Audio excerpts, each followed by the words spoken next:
Last night, I asked you a question. I was jarred by your answer because it was brief and it was one word. I said, do you have hope? And you said no. By that point, we had not confirmed the banging, tapping sounds that had happened some 40 hours earlier. Does this change your metric at all? Regrettably, no.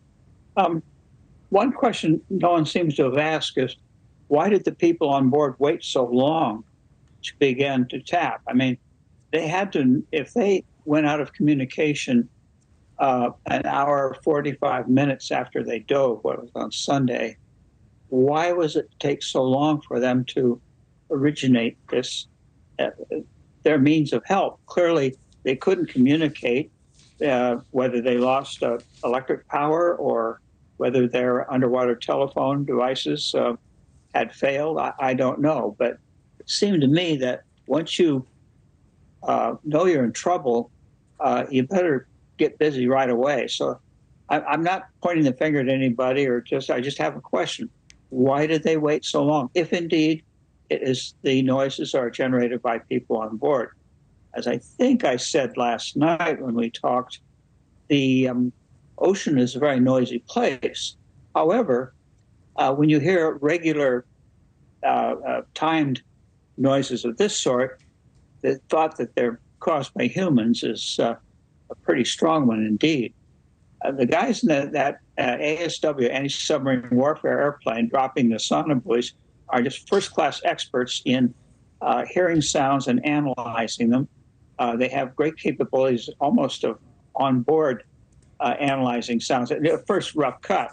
And I believe I read in one of the news items that Woods Hole has taken these acoustic signals and is trying to analyze them, doing an analysis of the sounds and trying to figure out whether they're human or originated, and if so, what can be done about it.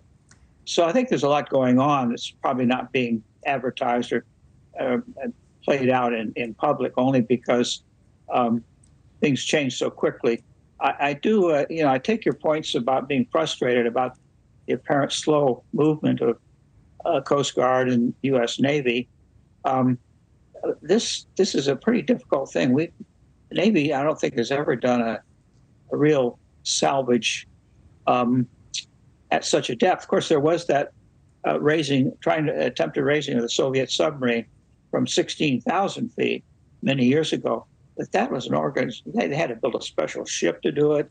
It took years of planning, and it was very slow. This kind of idea that you might have some fire department that can race right to the scene and give instant relief is not workable these days. It's not the way it works, and that's understandable. I am curious, though, sir, now that we have a different topic to discuss tonight, and that is the possibility that this could be signals from, the 5 members on board.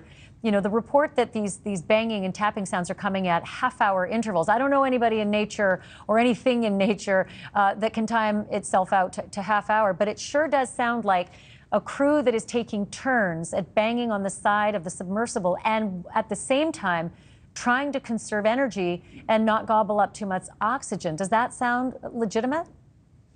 I agree. And going back to what I just said a moment ago, I just don't understand why they didn't start right away. Because once they lost contact with the mothership, remember, their protocols require them to report in, every 15 or 30 minutes.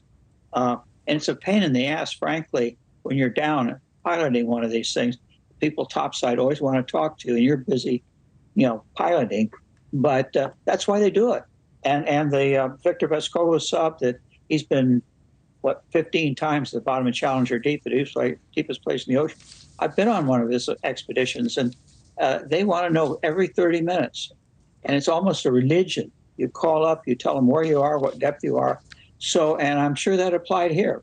So once it went silent, I think that the people on board the sub realized they'd better go to plan B, which is to activate some kind of source, if that's what it is. Yeah. And coming back to the anti-submarine warfare airplane, dropping these sonobuoys, they drop a pattern. And each of these things is a listening device, if you will. It lowers a hydrofoil beneath it. And that way you can ping each or listen to each one of the sonar buoys and actually triangulate on the source of the noise. So they're able to sort of get an idea of what direction it's coming from.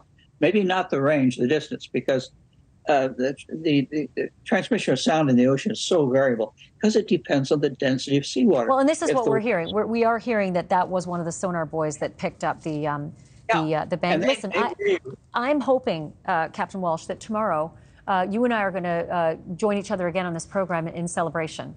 I am really hoping that we are not going to be talking about what the recovery effort looks like. But thank you for your insight tonight. It's been invaluable. Thank you so much. And I do hope I'm wrong. I'd be the first guy to be joyful tomorrow and say everybody was right and I was wrong. But I'm not optimistic. Thank you for watching. Go to newsnationnow.com to find NewsNation on your television provider. And don't forget to click the red subscribe button below to get more of NewsNation's fact-driven, unbiased coverage.